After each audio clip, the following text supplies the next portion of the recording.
इस कार्यक्रम के पुण्यार्जक हैं माताजी श्रीमती कमल प्रभा जैन, श्री अमिश कुमार, श्रीमती रीनू जैन, आगम एवं निवेक जैन, वापी, गुजरात।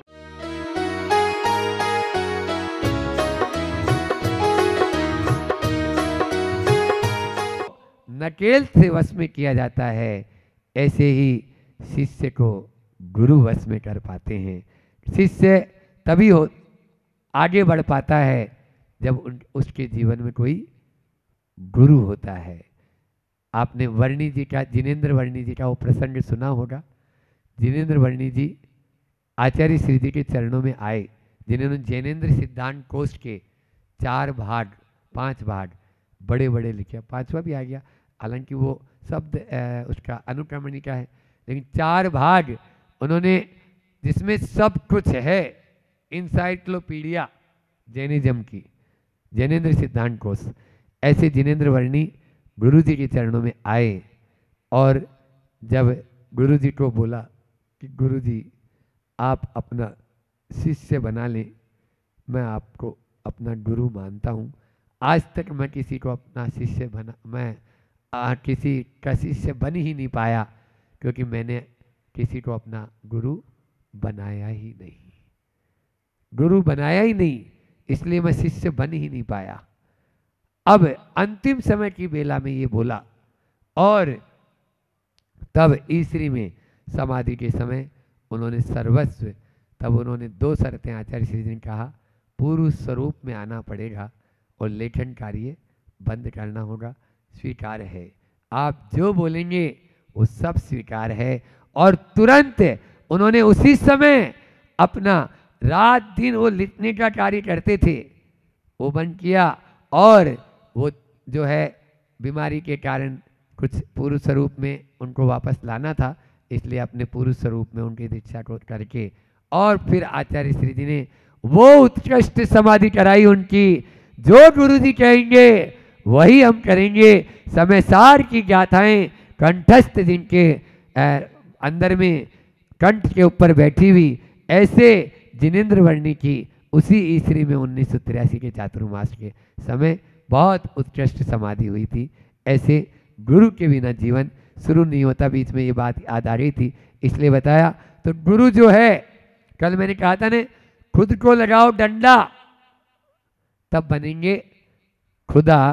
तो गुरु ही वो डंडा लगा सकते हैं, क्योंकि बिना डांट के शिष्य और शिष्य का भविष्य ही क्या, बिना डांट के शिष्य और शिष्य का कोई भविष्य नहीं है। जिस प्रकार से एक माली होता है, अभी मैंने जब मूठ माटी का स्वाध्याय चल रहा था तब कहा था ने कि मेरे गुरुवर विद्यासागर शिल्पकार हो तुम, इस माटी को रूप दिया है कुंभकार हो तुम, बागों के हम फूल हैं बागवान हो आप, यानी वो बागवान हैं और इस धरती के महावीर हो तुम।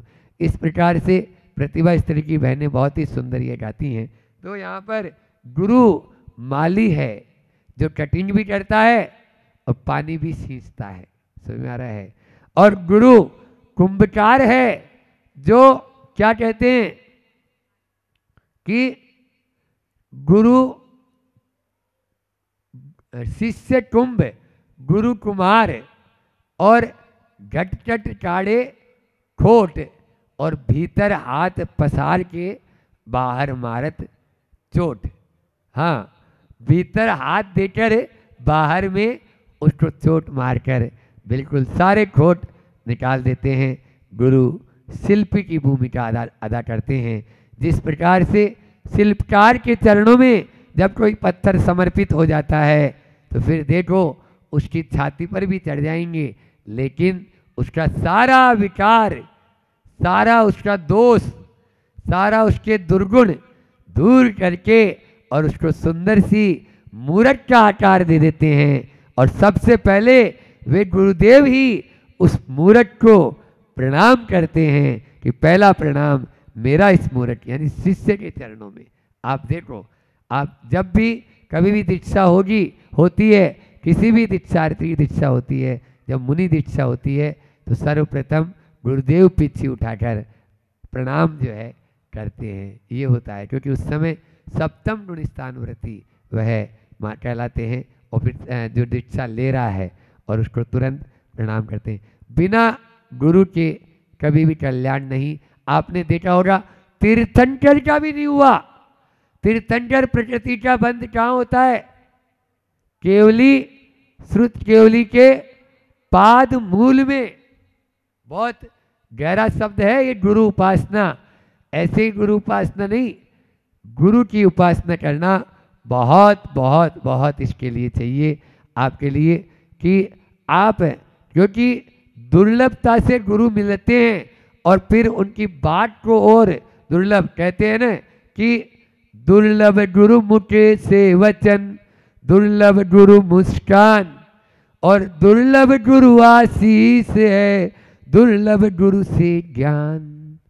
दुर्लभ से दुर्लभ रहा गुरु गरिमा गुणगान और गुरु आज्ञा पूर्ण पले, दुर्लभ तम यह जान।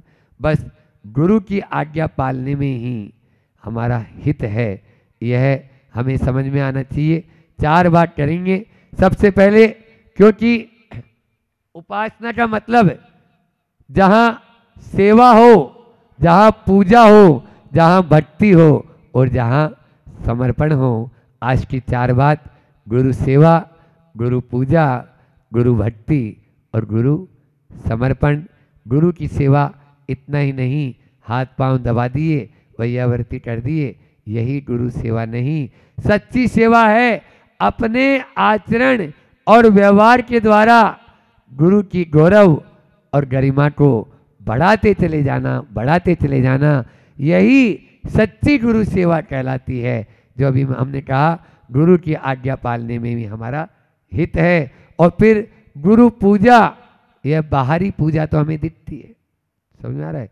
अष्ट द्रव्य से पूजा करना ही केवल मात्र गुरु की पूजा नहीं।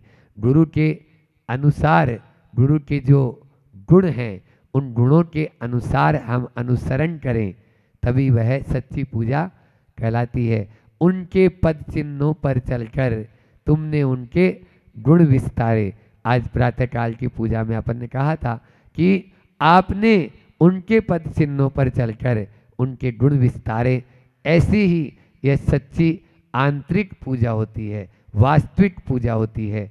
लेकिन और फिर गुरु भक्ति, तीसरा मैंने बताया कि गुरु भक्ति का मतलब है भाव विशुद्धि पूर्वक जो गुरु के प्रति अनुराग होता है। दो प्रकार का राग है, एक संसार को बढ़ाने वाला राग है और एक संसार को घटाने वाला, जैसा भी बता रही थी ना ये मनावर वाली, कि संसार घटे ऐसा राग होना चाहिए, गुरु के प्रति अनन्य भक्ति हो और वही भक्ति हमें संसार से बेड़ा पार लगाने वाली होती है।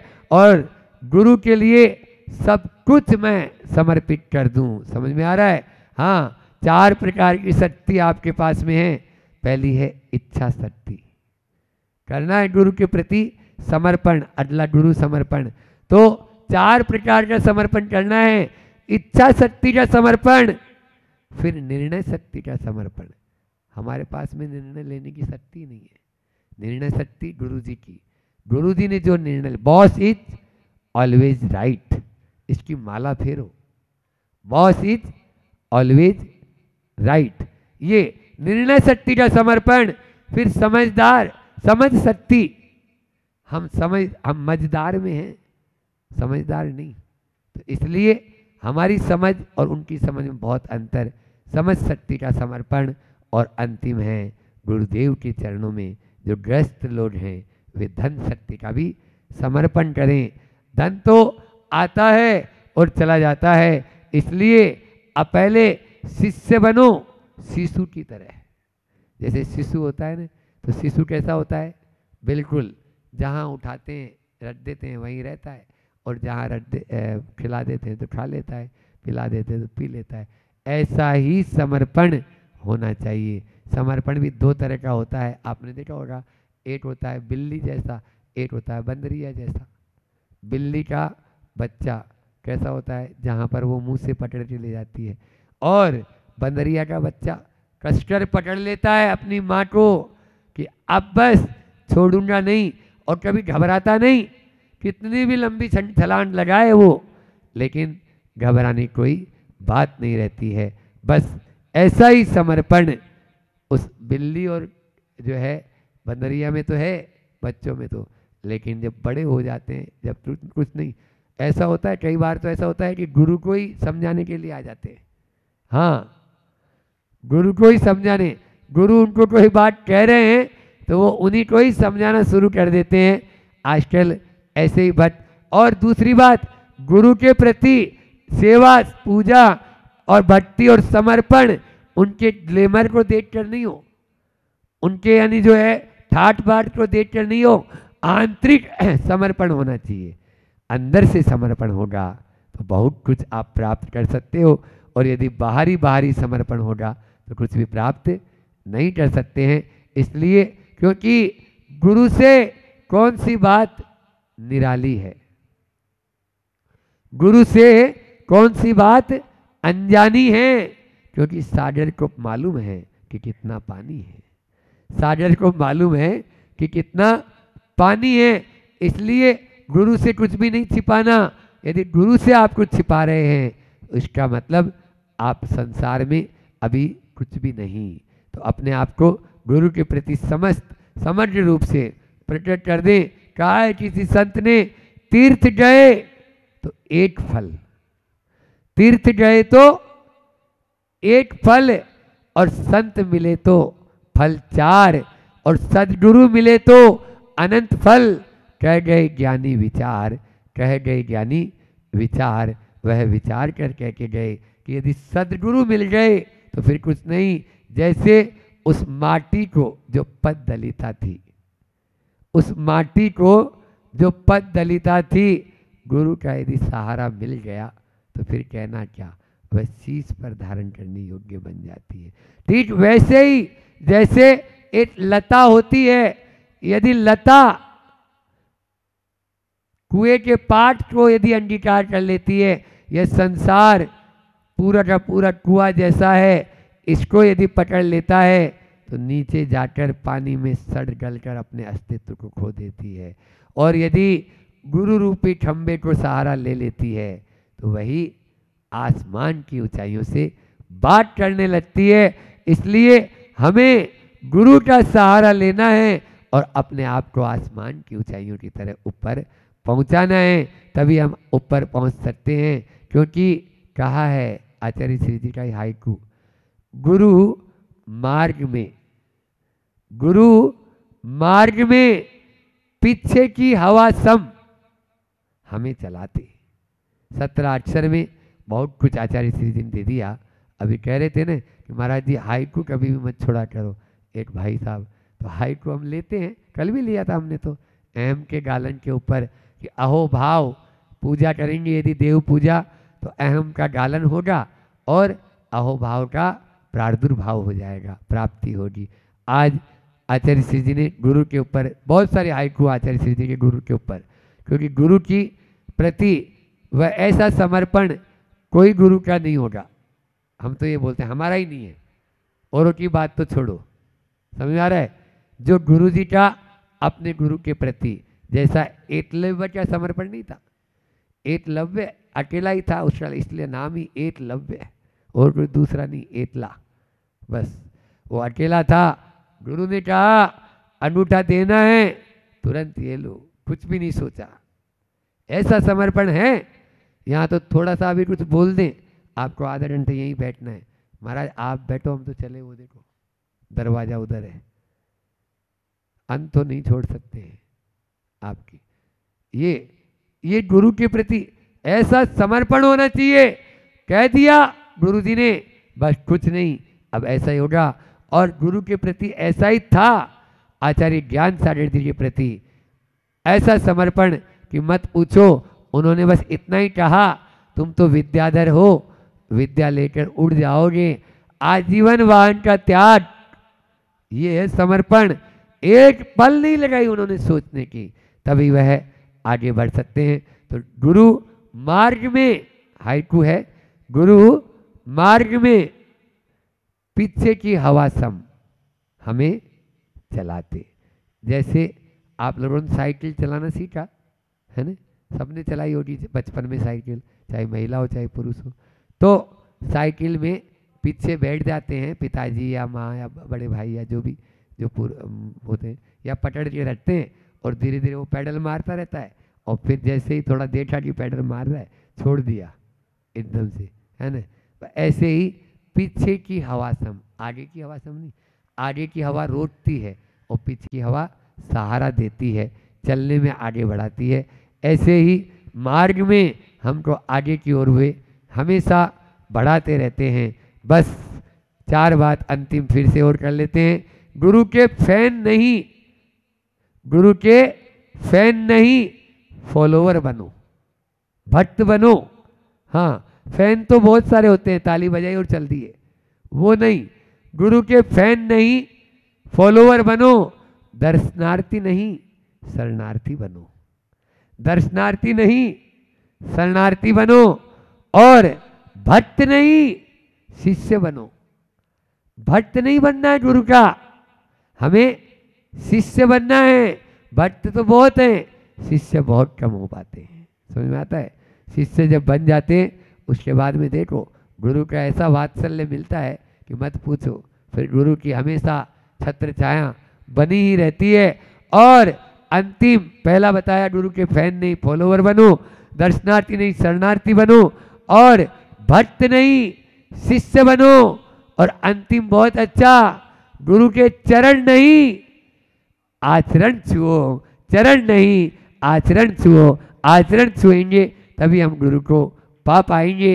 बस इन्हीं पंक्तियों के साथ में कि अज्ञान तिमिरांध्रा नाम ज्ञानांजन शलाकया चक्षुरुन्मितेन येन तस्मै श्री गुरुवे नमः। तस्मै श्री गुरुवे नमः। उन गुरुदेव की छत्र छाया हमारे पर हमेशा बनी रहे, इसी भावना के साथ मैं अपनी वाणी को विराम देता हूँ। बोलिए अहिंसा परमो धर्म की। आचार्य गुरुवर विद्यासागर जी महामुनिराज की। आप सबकी ओर से और मैं अपनी ओर से महाराज जी चरण।